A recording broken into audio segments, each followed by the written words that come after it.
Hey everybody, Dave here from Adora Audio, and I wanted to take a moment to show you how to play Kyrie from Mr. Mister using the Korg Kronos and the sounds that I've created for Adora.ca. So I'll leave a link in the description below so you can get access to the sounds directly through my website. But I also wanted to show you how to play this because there's a couple of interesting things happening, and it's not necessarily straightforward, regardless of how much I try and explain it in the setlist mode. So that being said, a couple of notes. One, I try to record these using a backing track so you can hear it in the context of the band. The bad news is that YouTube lately has been really harsh about removing them or blocking them in certain countries, so I can't always do that. The good news of that, though, is that my sounds are accurate enough that YouTube seems to think that it's the original recording, which is actually kind of cool. Second thing is, or maybe third, I forget which order I'm in now, you're going to need a Nano Pad. You don't necessarily need the Nano Pad per se, you just need the pad trigger. So if you have something like an external device that will trigger these pads remotely, that's totally cool. I also use the XY pad here on the left hand side, and I'll show you how to use that when I'm in the context of the song. Also, you're probably going to need more than 73 keys. Like, if you have 73 or 88, you're good. 61 keys, there's just not the real estate space to cover all of the notes that I need to cover. That being said, if you have like a two-tier stand and one of them's controlling remotely, you can put one on a different octave and then you've got the whole range and that sort of thing, so that'll work too. So that all being said, let me play part of the song anyway, and we'll walk you through what I'm doing and how you can recreate this on your own as well.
So let me walk you through what was going on here.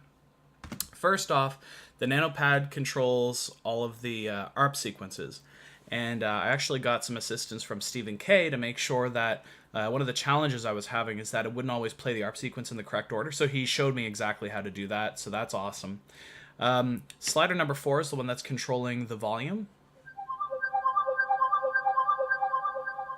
So by default, as soon as you jump into that setlist block and you start playing, you're going to have that assigned here to the pads. So first chord that I'm playing is actually a C sus2 over E. So let me play the chords without the backing track or the backing ARP sequence first. So in this case, it's C sus2 over E, and then D minor. Well, it's D7 minor, and then E minor, and then we're gonna do basically the C sus2 over E again. So it's like this, yeah, it's like this transition, and then we're gonna go to F sus2 in this case. So we're putting the 2. I guess technically it could also be a 9 up here. Then we're going to do G over F, and then C major over F. So what's happening with the patch? Like, what's happening with the sound? So right here, this C has no sound because originally what I was doing is I was trying to trigger the ARP sequence using what you played, but when I did that, it didn't go in the right order, and it didn't sound like the album. So I opted to using the Nano Pads instead. On this F, there is a large bass swell. Like a big synthy bass, right? And that's exactly like the album as well. And then you have your chord changes. So your chord changes happen So this ARP sequencing that we're normally doing, on the album, the way they did it is they would hit the chords. In the chords, there was a specific range that it was using to generate the ARP sequence. So originally it would have been like this. And I'm including this C because that's part of the ARP sequence, because it's a 5-note sequence. And so what was happening is it was generating the ARP sequence based off of these 5 notes, and then you just have this lower E. Well, it's not doing it that way anymore, but that's how they did it.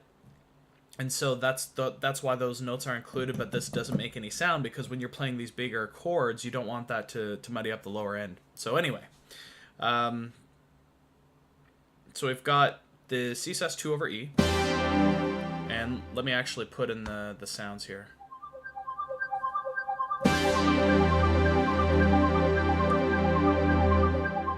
Okay, so what the point that I was trying to make earlier was that when we play the chords and we do the chord switch, so from here to the B minor 7 or D minor 7, when we make that chord change, that transition, it doesn't actually happen immediately that the backing track, or I say the backing track, but the back arpeggiation sequence, it needs to figure out what the chord is first, and then it modulates itself into that chord sequence, which means that if we were to do this and then reach up and tap the pad, that little bit of delay actually makes it sound more like the album. So it sounds like this.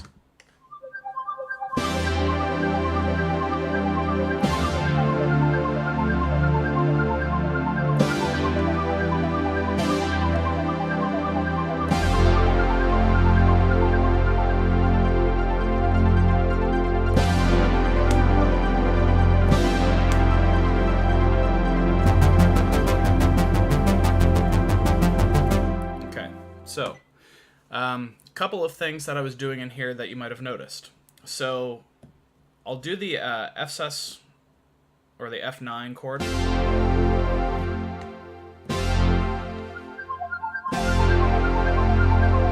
Okay.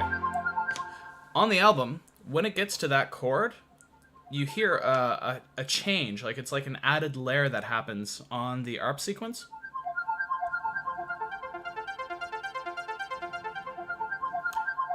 And so I've set it up on this pad here. This also works with the joystick -Y.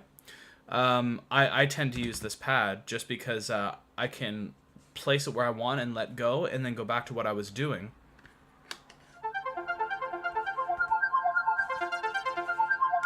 Okay, so what happens is I'm doing this chord. Oh yeah, there. I accidentally moved the 5th slider instead of the 4th, so I was missing my bass sound.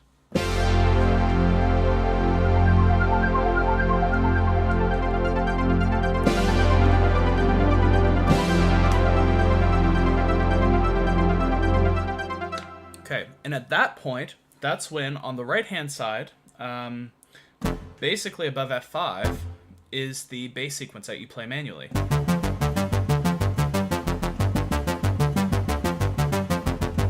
Okay. While that's happening, and this is how it works on the album, is while you're playing this ARP sequence actually fades out before the held strings does. So on the pedal, I've got these chords assigned. So if I go like this,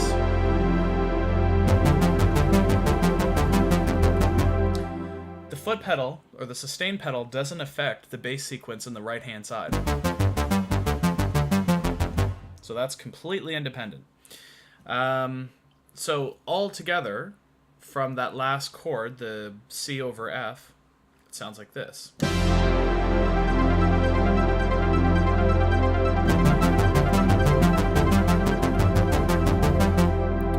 If I play the bass thing right here.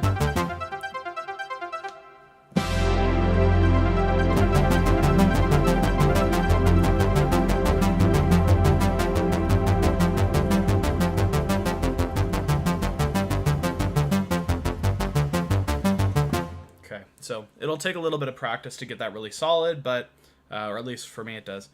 And I'm still not totally there. So basically what we're going to do is we're going to fade out this ARP sequence on the 4th slider, And then the pads are actually assigned a joystick plus Y to fade out.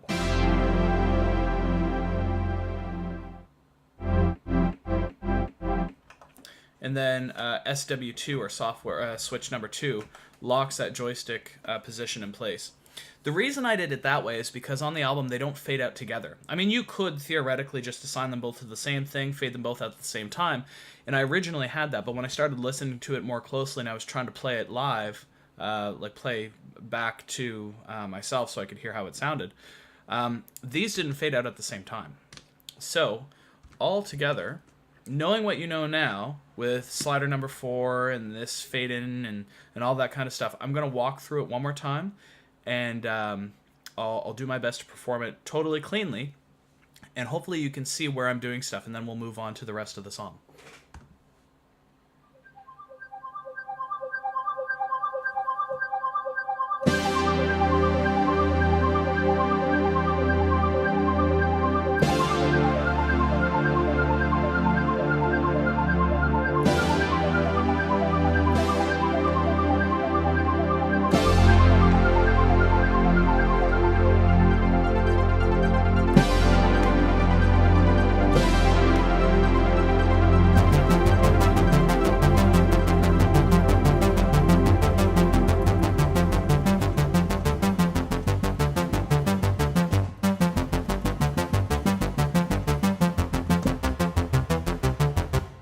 So what happened there? There's a couple minor things. I didn't change the sound at the right spot exactly. So when you're doing the bass sequence, if you try and switch while your finger is playing a note, it's going to give that little hiccup.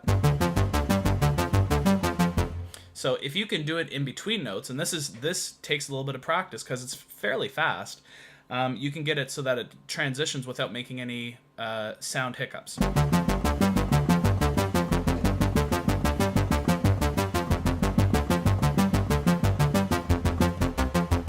So once the sound changes, so this is your opening sound, you go to the next patch. On the left-hand side, you've got, it's basically a 3-zone split.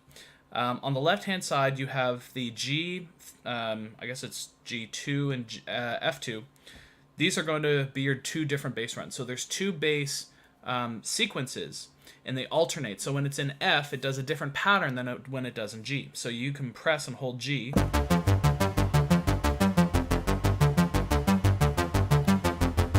And then you can switch to F.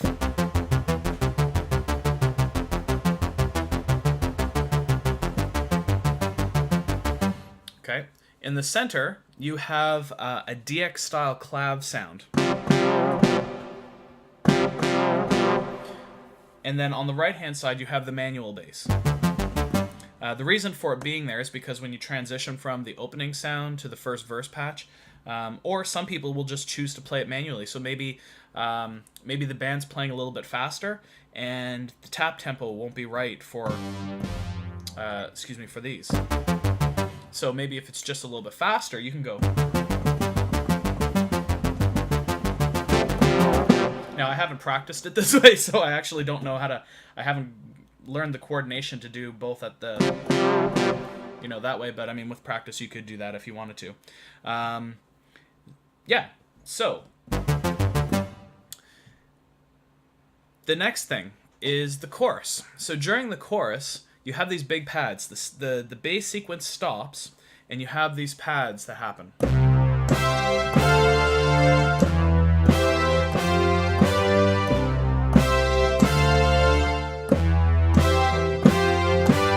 Okay, so what am I playing? Well, on the left hand, it's basically just a climb up.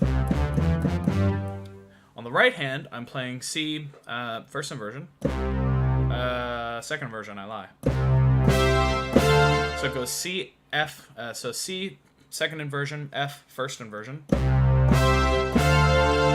Then it goes back to the C, F sus2, and then G, G second inversion.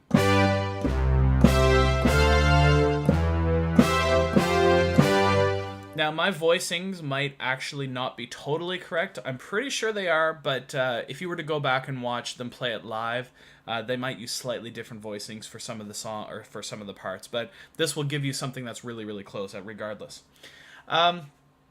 Also, up on the higher end, this chorus pad also works towards the end, just before the modulation. It goes to A.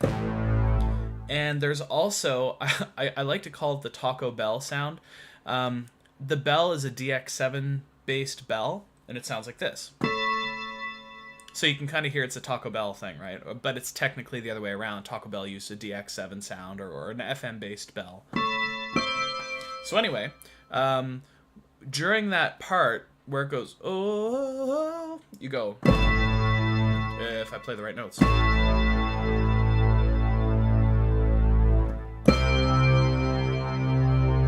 So this is why you need the 73 key. Because you need the space for the pads and then the bells.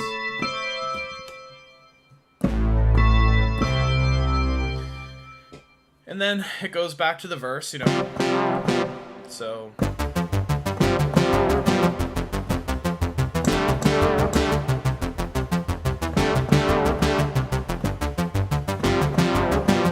Okay, so for that DX7 clav sound, what are they playing? It's like... it's in G, but I guess it's C sus4 over G. And then it just drops the C down to the B.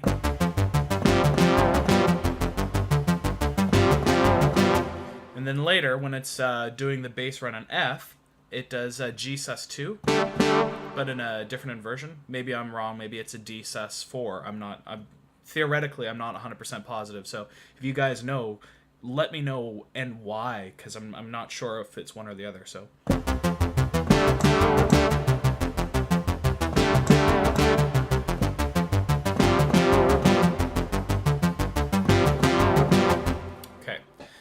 Towards the very, very end of the song, after the music stops, it's just the vocal harmonies, and then they do a modulation. It goes up a whole tone, so it goes.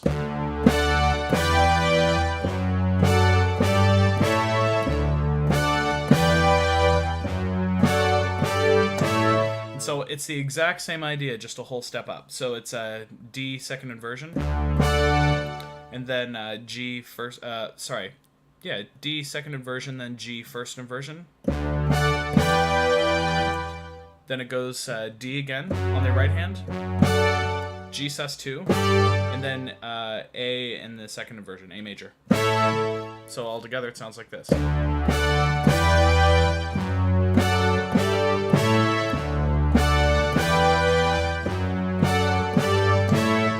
So that's basically the entire thing from beginning to end. Everything that you need is in there somewhere to play the song. So hopefully you'll find this video useful, informative. If you have any questions, please let me know. If you know the answer to why it would be, D sus4 versus G sus2 or something like that, please also let me know. I'm curious about the theory side of things. I've done theory for a while, but this is just one of those, I should probably know this intuitively, and I don't. So, it is what it is.